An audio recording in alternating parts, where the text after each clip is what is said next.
ঢাকা বিশ্ববিদ্যালয় কেন্দ্রীয় ছাত্র সংসদ ডাকসু নির্বাচনে আচরণবিধি ভাঙলে এবার প্রার্থিতা বাতিল, বড় অঙ্কের অর্থদণ্ড এবং বিশ্ববিদ্যালয় থেকে বহিষ্কারের শাস্তির বিধান রাখা হয়েছে। সম্প্রতি বিশ্ববিদ্যালয়ের সর্বোচ্চ নীতি নির্ধারণী ফোরাম সিন্ডিকেটে পাশ হওয়া ডাকসু ও হল সংসদ বিধিমালা 2025 থেকে এ তথ্য জানা গেছে। বিধিমালা অনুযায়ী মনোনয়নপত্র সংগ্রহ জমা দেওয়ার সময় কোনো মিছিল বা শোভাযাত্রা করা যাবে না। 5 জনের বেশি সমর্থক নিয়ে মনোনয়নপত্র জমা দেওয়া নিষিদ্ধ।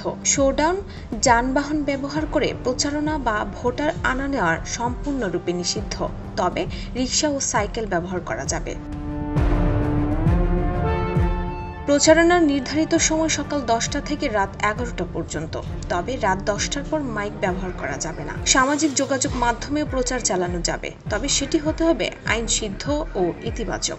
গুজব, মিথ্যা তথ্য বা ব্যক্তিগত আক্রমণ থেকে বিরত থাকার নির্দেশনা দেওয়া হয়েছে।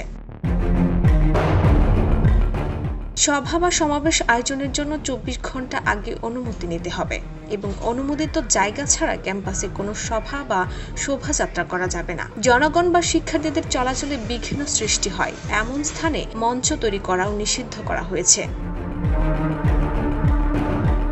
ডেস্ক রিপোর্ট, ভোরের পাতা।